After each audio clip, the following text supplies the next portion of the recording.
Hello guys, അങ്ങനെ കാട്ടുത്തിക്കളിക്കൂടി പുതിയ പ്രമോല് നമ്മുടെ സുധീഷിനെ കൊണ്ട് എല്ലാവരും നമ്മുടെ നിധിയും സുഭാഷനും ഹരീഷൊക്കെ തിരികെ വീട്ടിൽ വരുവാട്ടോ. അപ്പൊ നമ്മുടെ സുധീഷ് എന്നിട്ട് ഇവരെല്ലാവരോടും ദേഷ്യപ്പെടുന്നുണ്ട്, പ്രത്യേകിച്ച് ഹരീഷിന്റെ അടുത്ത്.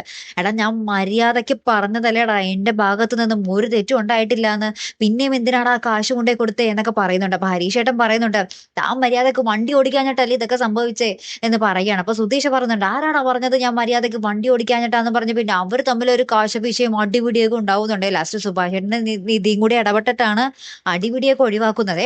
അപ്പോഴും സുധീഷ് പറയുന്നുണ്ട്, എടാ ഞാൻ മര്യാദക്ക് തന്നെയാടാ പോയത് എന്നൊക്കെ പറയുകയാണ്. അപ്പൊ പുറത്ത് ഇതൊക്കെ കേട്ട് നമ്മുടെ അച്ഛൻ ഇരിപ്പുണ്ടാവും. അച്ഛൻ വന്നിട്ട് ലാസ്റ്റ് ഇവരെടുത്തിട്ട് വന്നിട്ട് പറയുന്നുണ്ട്, എല്ലാം നിർത്തടാ, ഇപ്പൊ വെറുതെ കൊണ്ടേ പൈസ തൊലച്ചു കൊണ്ടേ കൊടുത്തപ്പോ മതിയായില്ല എല്ലാവർക്കും. അവൻ ഇപ്പൊ അവിടെ വെച്ചും പറഞ്ഞതാണ്, ഇപ്പൊ ഇപ്പോഴും അവൻ പറയുന്നില്ലേ അവൻ തെറ്റൊന്നും ചെയ്തിട്ടില്ല എന്ന്. പിന്നെ എന്തിനാണ് ആ പൈസ വെറുതെ എണ്ണി കൊടുത്തത് എന്നൊക്കെ നമ്മുടെ അച്ഛൻ വന്ന് ഇവരോട് പറയുന്ന ഒരു രംഗങ്ങളാട്ടോ കൂട്ടുകാരെ ഏറ്റവും ഒടുവിൽ നമുക്ക് കാണുവാൻ സാധിച്ചതേ. അപ്പൊ ഇനി എന്തൊക്കെ കളികളാകും വരാൻ പോകുന്നതെന്ന് കണ്ടു തന്നെ അറിയണം അല്ലേ. കാത്തിരിക്കാട്ടോ. അപ്പൊ അടുത്തൊരു വീഡിയോയുമായി വരുന്നത് വരയ്ക്കും ഗുഡ് ബൈ.